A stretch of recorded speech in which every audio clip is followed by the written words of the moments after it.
everybody, Maggie Shane here. Welcome to the Coffee House blog. This post is going to be a little bit different. We're going a little bit woo-woo on this post, okay? We'll tie it in with books later, but you got to come with me for the journey. I have studied numerology a little bit and tarot a whole lot. So I'm having fun with some predictions for the coming year because of its powerful numbers. In numerology, one adds the digits of a number together, reducing it to a single digit. In my tarot studies, one does this to equate the year with a tarot card for additional insights. In the case of 2026, we have a 2 plus 0 plus 2 plus 6, which equals 10. Now, in numerology, when you get a two-digit number, you add those two together and so on until you have a single-digit answer. So 1 plus 0 equals 1.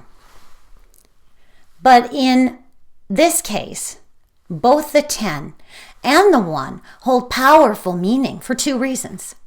Tens are like aces in a deck of playing cards. Aces can be both the smallest card and the lowest card, higher than a king or lower than a 2. It stands in for a 1. Also, because the tarot method keeps all two-digit results up to 22, the number of major arcana cards in a standard deck, we would keep the two-digit number as long as it was 22 or less. So tens indicate the completion of a cycle. They're an ending. The thing is finished. It's done. Over. Kaput. It has reached its completion. The next step then is a new beginning. As the 0 falls away, everything meaningless falls away. All the way back to a 1, right? Back at the starting line, ready to grow to a 2 and a 3 and a 4 and all the way back up to a 10. And then the 0 falls away again and you're back to a 1. This is an endless and ongoing cycle, and it reflects the cycle of life itself, all right? We are born, we grow, we live, we learn, we create, and then we die. And everything we built and created stays behind. The 0 falls away. And we are a 1, our purest, truest self. And in that way, we are cleansed and then we are reborn. We can use the numerology of our birth dates and the current year to determine the corresponding major arcana card and the theme, our personal theme for the year. This is a really fun New Year's exercise. I do it every year. You can find out a lot more about this kind of exercise in a book called Tarot for Yourself by Mary Kay Greer. I strongly recommend getting it in the paperback version if you're into tarot. It's a workbook, so it has questions and answers. You write in the answers on the blank pages. So it really isn't the same experience if you get the ebook, although I'm sure it could be done. And I believe it's also available in audio. It's one of my top 2 books on tarot. I highly recommend it. 5 stars. This link that I'm leaving on the site is to the book at bookshop.org. And did you know that you can choose your local bookstore, your bookseller, when you're shopping at bookshop.org? And they will get the same amount of money that they would get if they sold the book from their shop directly, or close to the same amount. So that's a real bonus for them. Make sure you do that if you visit bookshop.org. So back on topic.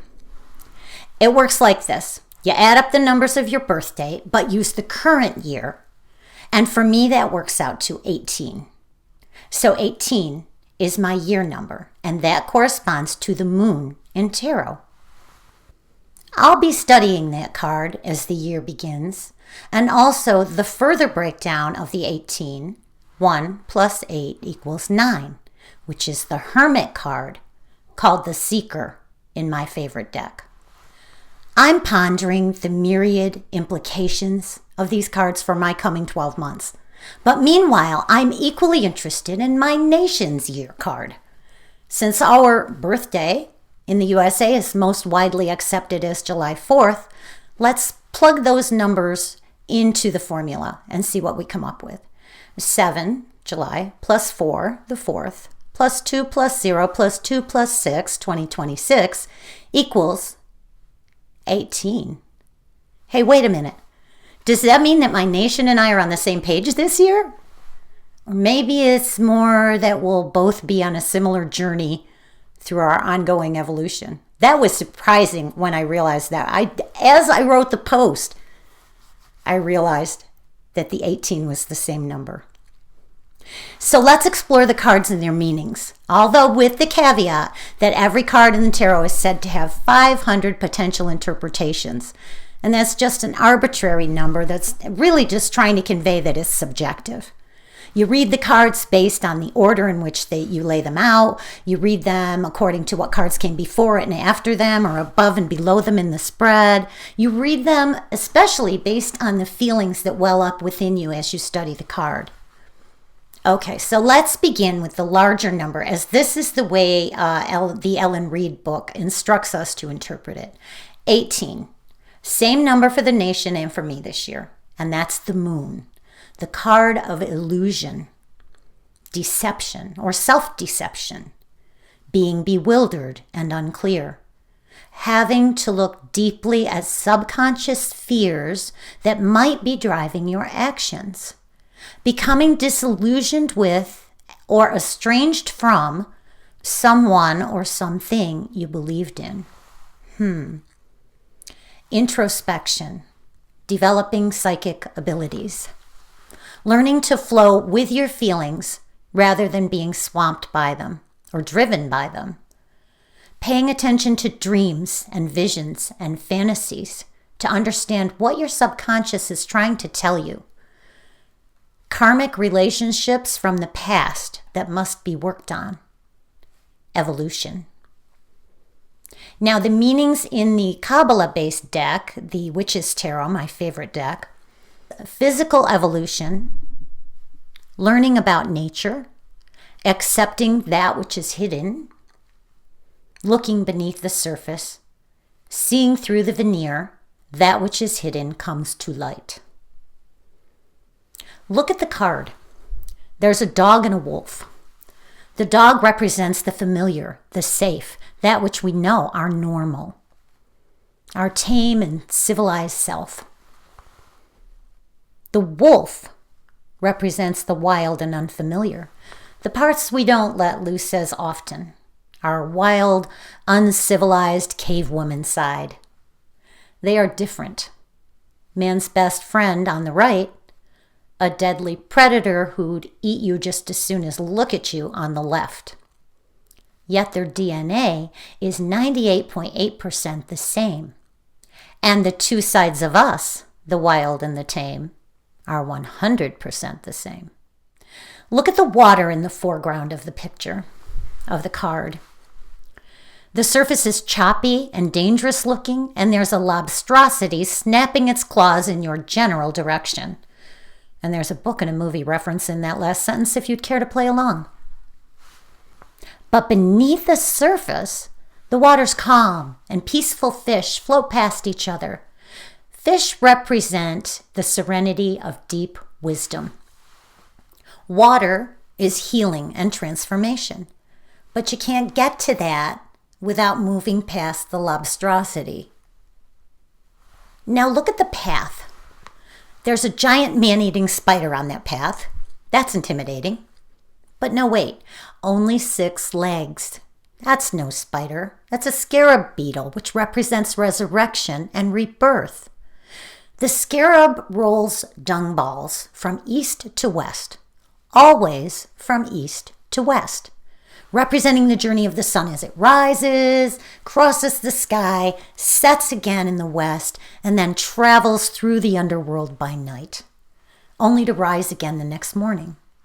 So the story the sun tells is the story of birth, of life, of death, of resurrection or rebirth.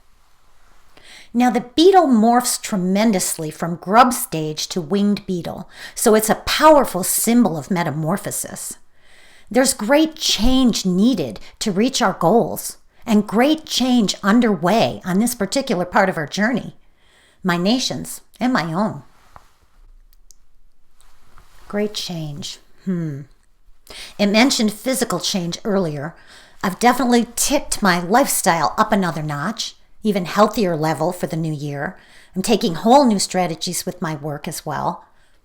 Great change, including physical change for our nation, Yeah, that could be just about anything. Change in our nation's physical makeup might result as immigrants are expelled and imprisoned, and the uneducated and the poor die in greater numbers from preventable diseases like measles or whooping cough, smallpox, polio, or COVID. But on the other hand, metamorphosis is constant growth and improvement, evolution within a single lifetime. It's usually a positive change, or at least a progressive one, in the sense of taking things further, progressing, making them better. So what positive physical changes might we see in our nation? It's worth considering. I don't think the ground is going to change shape under our feet, but our infrastructure is changing. Not for the better right now, but might it be that the negative changes are what will inspire the positive ones? Might we not grow and progress further than ever before after a time of oppression and strife? I think so.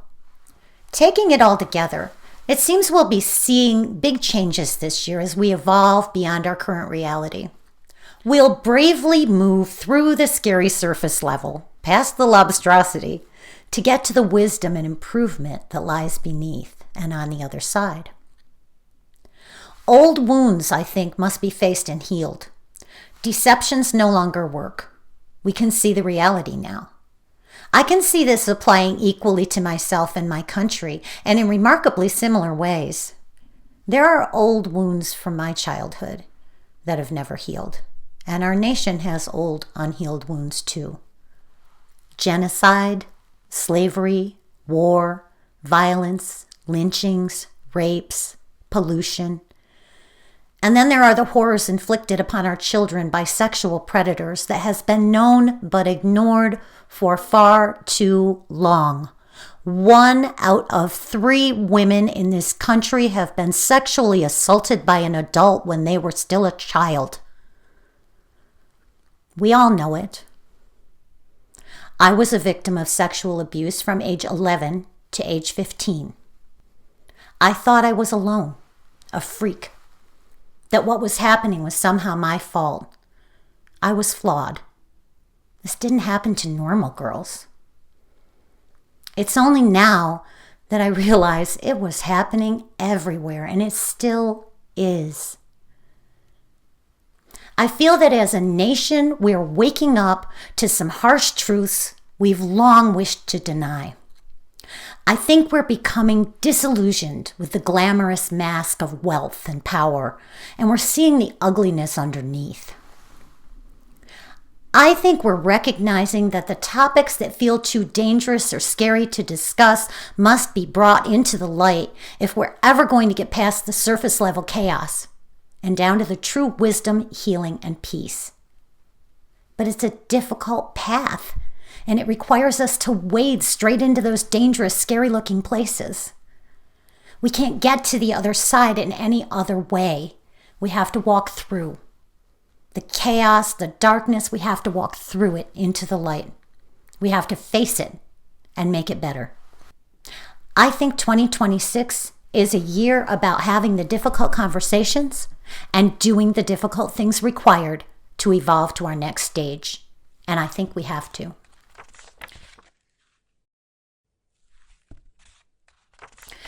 The further breakdown of the numbers gave us a 9, which corresponds to the card most decks call the Hermit and my chosen deck calls the Seeker.